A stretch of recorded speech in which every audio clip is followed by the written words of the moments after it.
Welcome to this episode of the Extended Cut with Jackson and Dallas. We're going to do another deep dive this week. We're really excited about it. We're going to go into episode 17, notches. But before we get into that and get into all these other things, I want to just ask Dallas. Dallas, how are you?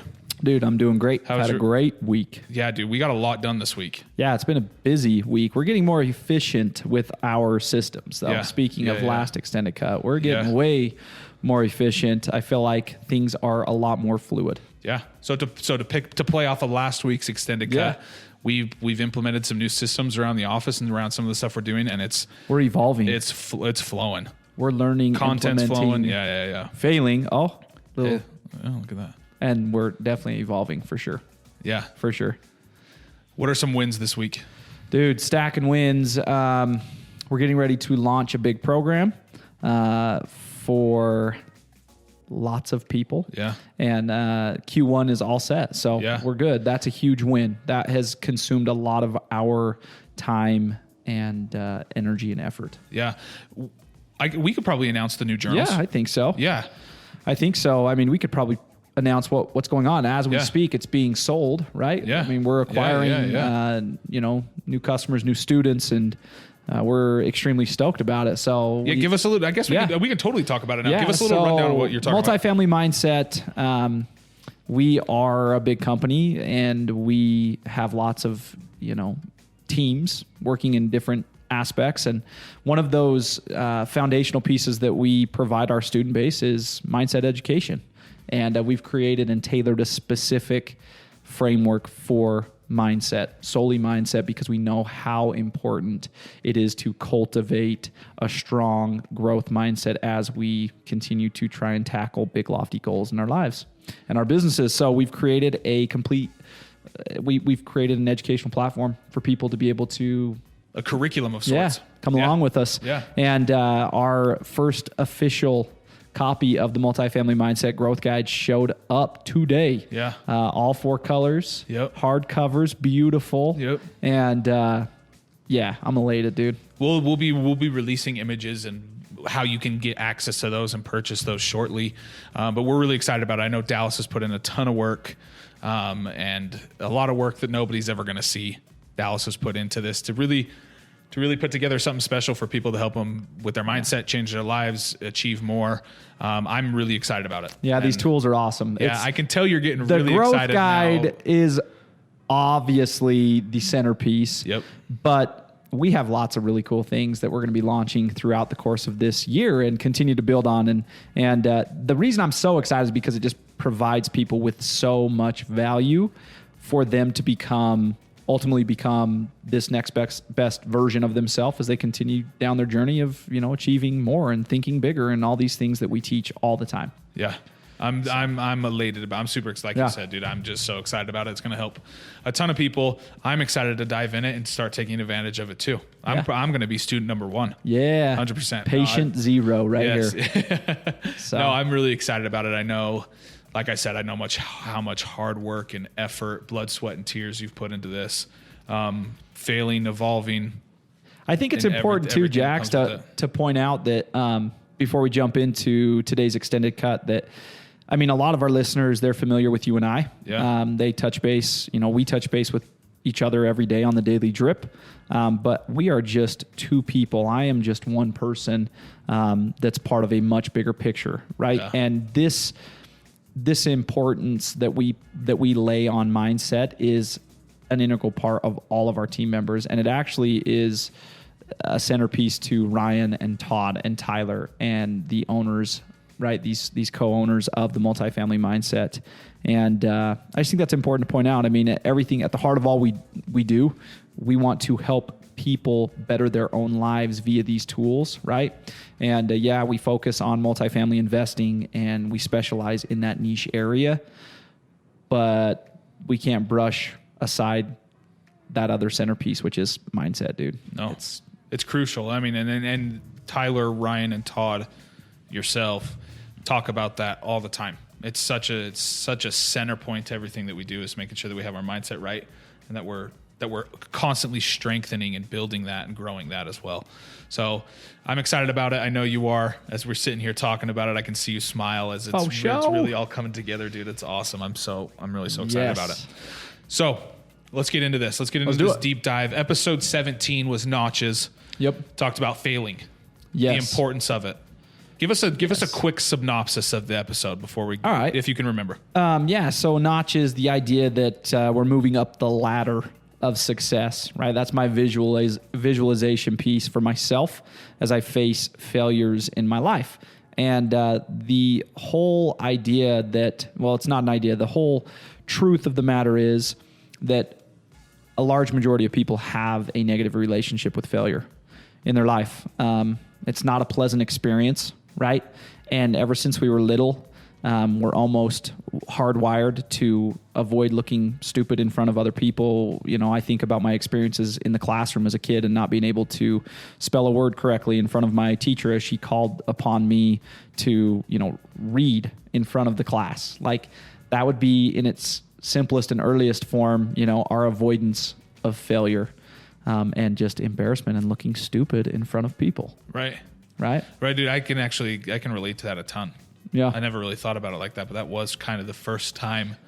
Well, and it's important, like neuroplasticity, the way our brain works and grows is it becomes wired through our experiences. And so before we even know it, we're being trained, or our brain is training ourselves to divert and keep ourselves safe. Right? Or rather, we're training our brain. Yeah, we're training our brain to, right? And vice versa. And if we can't grab hold of the control that we have over that process, right, i.e. mindset, and what we teach and everything we're doing here, dude, it gets away from you, and before you know it, like, you're avoiding failure at all costs. Well, but I was going to talk about this a little bit later, but it's actually going to come up right now. In the episode, you talk about we either win or we learn. Yeah. And we want to make sure that we're not just throwing out these cliche statements and just running and just going over them really quick. So I wanted to dive in a little bit more on we win or we learn. In the episode, you talked about how it's changing your perspective. Yeah. What does that look like? How do we go about doing that? Well, I think it's important to remember that most things when it comes to cultivating a particular kind of mindset, we always use the word growth mindset because that's actually data-driven, research-based stuff, right? And we pull a lot from Carol Dweck's teachings of what a growth mindset actually is. But I think it's important to point out that mindset is subjective. Therefore, experiences like suffering, experiences like failure, losing, embarrassment, those are all happiness, success. Yeah. The positive side as well, for sure. Subjective. Yeah. Right? We decide. That is very powerful to be able to remember that, especially when it comes to those failing types of moments. And, I either win or lose. That was a quote by Nelson Mandela. Mm-hmm. And it's giving value. It's placing value not on the result of what happened, right? You spelling the word incorrectly in front of your peers, right? It's not placing the value on the result because that's either you were correct or incorrect, right? And if you were incorrect, now there's no value. It's placing value on the learning opportunity that presented itself and what you were able to extract from the learning. Yeah. That's the difference. So it's really changing your perspective on what failure is. It's 100% changing your perspective. I call it choosing your lens wisely. It's being very observant about the situation, being very aware and recognizing that there's something of benefit for sure for you in that hard moment. Always. And it goes back to that thing that you're always saying is that life happens for you, not to you. Yeah. So all these things, these failures and these struggles and these hard times that we come across aren't just to make us feel dumb or make us feel embarrassed or make us feel like we're having a hard time, but it really is to teach us and help us move forward and take those steps up the ladder. Yeah, but nobody's gonna grab you and say, hey, Jackson, here's the lesson. Sometimes you have a coach that does, right? Like you played sports growing up. So that's a good example to relate to. And even in business or, any level of life, you have mentors, you have coaches, and they point those things out. Parents point those things out to their children. Right. But you're not always going to have somebody there to say, hey, here's what we learned. Exactly. That's going to lead me into my next point of something that you said. You said that in episode 17 Notches, you said the highly successful don't indulge in their feelings of failure, but rather extract the lessons from that failure. Yeah, That's huge. for sure.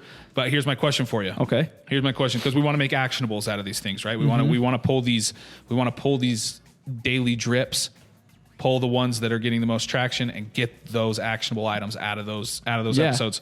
So, what does extracting the lessons look like, and how do we extract those lessons and to be able to implement them into whatever's going on? Yeah. So I want to come back to that question, and you're going to loop me right back in. Let me get one thing in here. Yeah. Based off what you were talking about. Yeah. Right? Indulging. What ends up happening is we get caught in a cycle of talk. I like to call it infinite talk. It's a literal principle that we've developed, right? Or idea that we've developed, that when we get stuck in that indulgent cycle, it's infinitely talking about problems and building on problems and building on problems and building on problems. And in a weird way, because I've experienced it myself, let alone there's other research out there, it kind of makes us feel good to complain for a minute, right? And I'm sure people can relate that are listening, that like, it feels good to vent. Yeah. In fact, I even use that word when I get stuck in that. I just got to vent for a minute. Yeah. Right? Just get it off my chest. I would say that's productive to a certain extent, but a very small extent. Right.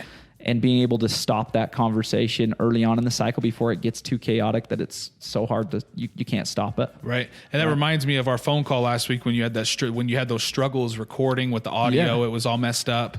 You called me and I vented. You vented for it was probably about 2 minutes. And there was a legitimate time frame on it. Sure. In my mind. Yeah. It plays out.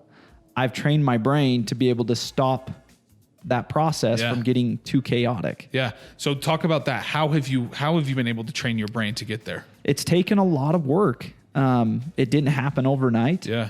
I've definitely lived sessions of my life where this was not a habit. Yeah. But again, a lot of time and effort, and it was one particular practice that really helped me early on. And it was a practice that I had heard from an adopted mentor that has no clue that he was my mentor. I've never even met the guy, but I used to listen to his teachings. And I remember he was a mental skills coach for a Major League Baseball team that I really liked. And I remember him talking about an experience where he would meet up with his children every night before they went to bed.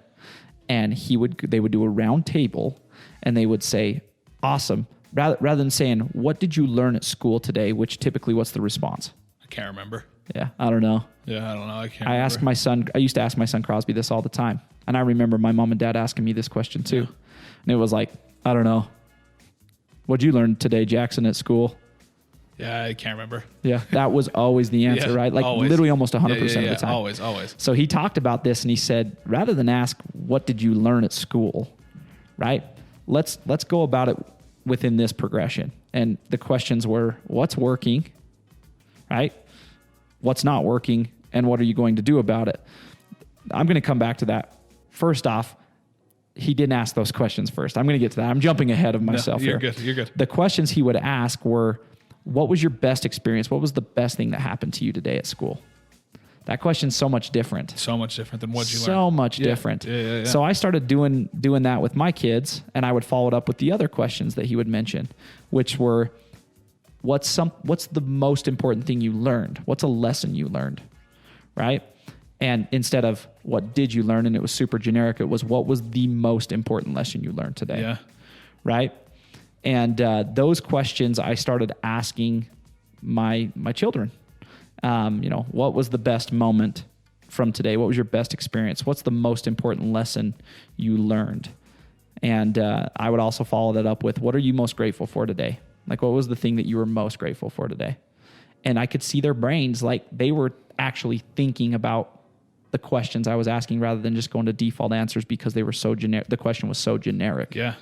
And we've always continued that cycle in my home and in my own life. And I took it a step further and I started doing that on paper. Yeah. It was kind of like the first birthing stages of the growth guide was I started to tally up my best experience, my most important lesson learned, and something I was grateful for from every single day. Right before I'd go to bed, I'd write it down. And one of those things being Yeah. not getting stuck in the negative and training your brain to flip it and switch it to something positive quickly. I think a lot of times, just to add on to what you're saying, I think a lot of times when we realize that maybe we're doing something that we shouldn't be doing, that's not good for us and not helping us get to our major purpose, and it's actually keeping us back from our definite major purpose, like that venting, right? Yeah. Oftentimes we say, oh, I just need a vent. And then we go on and we vent and we vent and we vent and we vent. And the next thing we know, we're just completely shut down and just filled with the negativity of what just happened. Well, because a large chunk of people as well, they feed the venting. Yeah. Right? Yeah. And they don't recognize it as much as you don't recognize it in the moment. So it's a really bad situation to be in. And a lot of times people don't want to think that they're wrong for venting. Yeah. They want to think that that's a good thing, that they're getting off their chest, that they're talking about it, that they're processing it, which is good, but to an extent, like you're saying. So oftentimes when we're training our brains on these things, we have to have humility in ourselves for sure to be able to know that like what we're doing is wrong and change those things. And what you're doing there is you are acting on emotion. Yeah. And neutral thinking in those types of situations is the most beneficial, not thinking super positive. And that's why it's kind of funny, because I think there's a lot of people that are under the impression that we have to be super positive all the time. And that if you're a mindset guy or gal and you're big on mindset, you're that positive person that almost annoys people sometimes, right? And that is so far from the truth that it's not even funny. It's not even about being positive. It's about not being negative about the failure that you're experiencing, right? About that hard situation that you've just underwent. It's not about being positive, right? Like, you can't tell me that my kid's getting stripped away from me, from my custody, that in that moment, I'm going to be able to be Mr. Positivity about that moment. Right. No. And I would never encourage anybody to just trick themselves into being super positive right there. I would say refrain from feeding negative talk. That's powerful. Yeah. Right? Vent if you need to, but cut that off sooner rather than later. So wrapping it back to failures and notches and going up the ladder, don't get stuck on those failures. Yeah. So when we say we either win or we fail, or we either win or we learn, it's exactly that. It's exactly 100%. Winning and changing your perspective from the failure to something that you're actually learning. And those that do that are the most successful people. For sure. And if you look back at Tyler and Ryan and Steve Jobs and J.K. Rowling and, name another person who's been uber successful in their domain, I guarantee you they have failed more than most. But the thing that's the difference, though, that like what we're talking about is that they don't get stuck on those failures, but take them as lessons and learn to. They don't view those things as failing. Right. They view they view that as a sure sign that they're doing what they need to be doing to move forward. Yeah. It's almost something to be celebrated in a sense. And in a sense, it is every time, dude. Absolutely, sure. Absolutely. I mean, failing upward, right? Like, think of bench pressing. It's a really simple example with your muscles. Anybody who's went to the gym, and it doesn't have to be bench pressing. It could be any weightlifting exercise where you're growing strength. What's the goal? To get stronger. Right. What's the goal, Jax? To get stronger, to get fit. Yeah, but what's the goal? What's the goal to up your max? How do you get to your max? By pushing it. Yeah. Well, what is your max? Like, when you're done, it's when you can't do any more. Right. So what are you striving for? For failure. You're striving to fail. Yeah. You're striving to fail because once you get to that point, right, you just keep building on that. And that's what I mean by failing upward. Is it's like the bench press, right? Yeah. It's like my max 225 was 16 today, but I'm going to keep working hard and I'm going to keep working towards failure because next week it might be 18. Yeah. That's powerful. Yeah. Right? Yeah. So taking those lessons as opportunities to grow and to learn. But viewing all of those mishaps in life the exact same way, especially in those areas that you care most, right? Yeah. With our goals. It's like, I'm going to view that as the bench press. I'm striving to get to that breaking point. And then next week, next month, my breaking point's going to be even higher, right? My growth moment's going to be even higher. Yeah. And I mean, I like to use that word, growth moments, not failure. So you're saying don't run away from failure, but instead run at it. Go straight at it. Because it's going to benefit you much more in the long run. Go straight at it and don't give a crap what other people think. Don't worry about your peers in the classroom pointing their fingers, laughing at you because you're spelling words incorrectly, right? One day you might write the dictionary that they go look up all the words in. Yeah. Moving on. Next thing that you brought up, sorry, let me talk into the mic here. Next thing that you brought up is it's more important to fall in love with the process and learning than it is to fall in love with the results. In fact, when you fall in love with the process, the results just take care of themselves. That was one of the things that you said in this episode. So my question to you is, how do you fall in love with the process, and what does that look like to you? Cool. I read a book early on in my career called Atomic Habits by James Clear, and I absolutely love it. And in it, the strongest impression that it made on me was that in order for me to grow to a high degree and really achieve my goals that I have set for myself in my life, I need to pay much more attention to my current trajectory all of the time and not necessarily equate my success to a number, right? And for me, it all came back to this principle that he taught and that I continue to teach all of my students, which is the aggregation of marginal gains. For me, I'm just looking to do 1% better in all of these things that I'm looking to accomplish every day. That's my marginal increase, but I know that marginal increase is going to continue to stack upon itself, and ultimately my trajectory will continue to shoot upward if I focus on that rather than put value on big crazy numbers every single day. I'm not going to produce big crazy numbers every day. That's not how it works. No. I love that, dude. It's placing that focus and that love in the process. But I'm far more concerned getting to the result. I didn't mean to interrupt you. You're sorry, good. My friend. You're good, dude. But I am far more concerned every day about my current trajectory than I am my current results. Yeah. I definitely track data. I think it's crucial to look at numbers. Yeah. Right. But let's use reading for an example. There's lots of people that listen to this podcast and they're not a daily reader. And they'd like to be. They'd like to read on the daily. And so what they do is they get excited and they're like, I want to change. I want to be a reader. So I'm going to read 5 books this year. And they get really excited and they start strong. And then life hits them in the face. They get busy. Their kids have to go to all these different events, or they're doing classes at the local junior college or whatever it is, and it gets away from them, and they haven't given power to the system of reading. They've forgotten about it, and they burn out, right? Because they're like, oh man, I've missed 3 days, and now it's been 14 days, and now it's been 3 weeks, and you haven't picked up a book again, right? Your current trajectory sucks at that moment.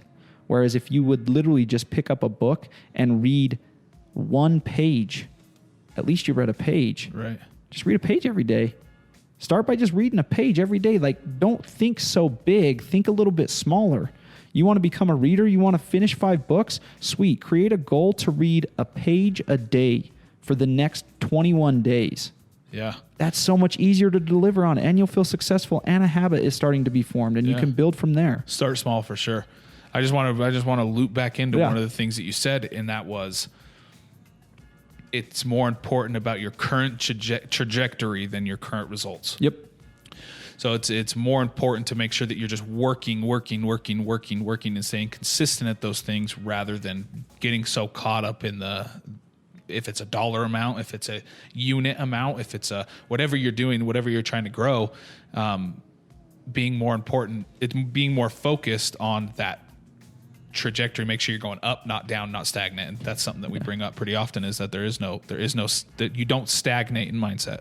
Yeah, for sure. And trajectory is based in your systems, which we talked about on the last extended cut. Right. And but it's a crucial component. And so, I don't look at the results at the end of the day as far as like the big numbers I was trying to hit.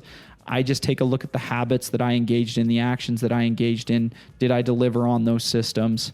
And, is my trajectory going in the right direction? I love it. And if it is, great. I'm not going to sit and over analyze it all. I will continue to become more intuitive with numbers and, statistics and data that my life's providing me as I continue to progress. But I'm not going to equate my success to strictly the numbers. Yeah. And the daily numbers, right? And I think that's something that I get caught up in constantly is like the day today. Yeah.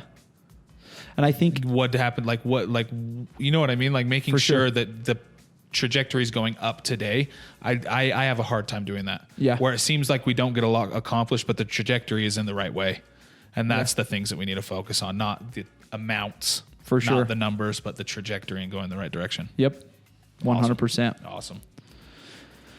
So to wrap it up, I want to wrap it up with how you wrapped up the episode 17, Notches. Yeah. You said today is an invitation to keep your heart, mind, and eyes open. Don't choose easiness. Yeah.